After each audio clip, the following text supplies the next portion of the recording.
My name is Brenda Zeda Radido. Let's begin with that top story about the power blackout that was witnessed in the country last week on Friday, where the Minister of Energy through Cabinet Secretary Davis Chirchir is unable to tell Kenyans what led to the nationwide blackout experienced on Friday last week.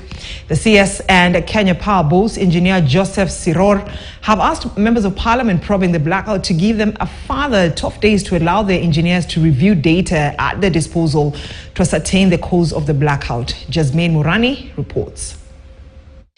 Last Friday, the entire country was plunged into a massive darkness that lasted more than 10 hours. The incident left various key institutions and businesses with huge losses. Top energy officials led by Energy CS Davis Chirchir and Kenya Power CEO Engineer Joseph Siror were summoned by MPs in the Energy Committee to come and explain the reason for the nationwide blackout. However it is, so that it can help us, regardless of who is the cause. The committee demanded to know whether the country was sliding into an era of load shedding and the measures being applied to prevent it. The CS saying that a conclusive answer on the cause of the blackout was yet to be established in what seems to be a shift from earlier communication by Kenya Power, placing the blame on Lake Turkana wind power plant.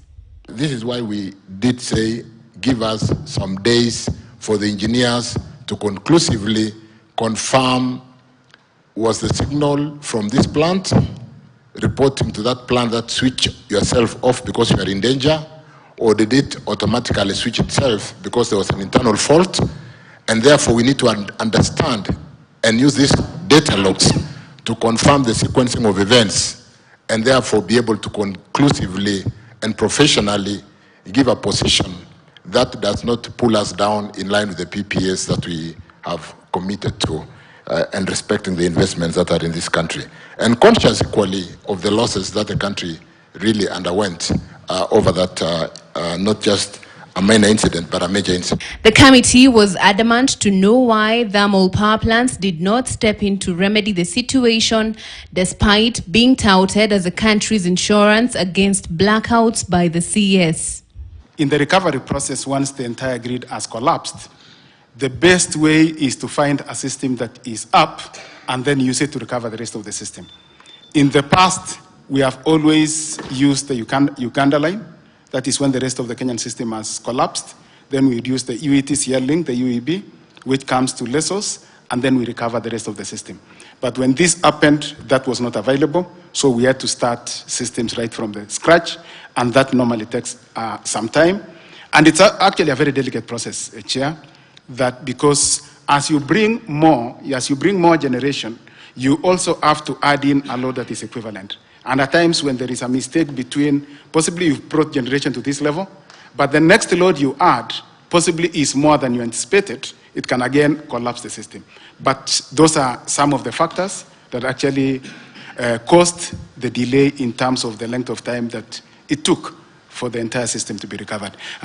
The energy regulator, through its Director General Daniel Kiptoo, says EPRA has written to all its licensees involved in the matter to submit their versions of the occurrences on the incidents.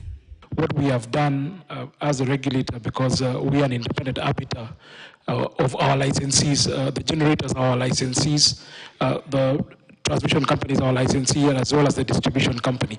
And their licenses are attached with conditions of licensing and also their standards and benchmarks within the provisions of the law.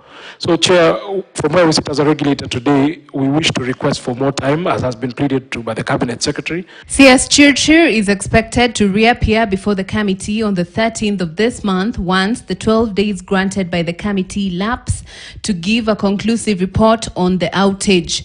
Jasmine Murani for KTN News.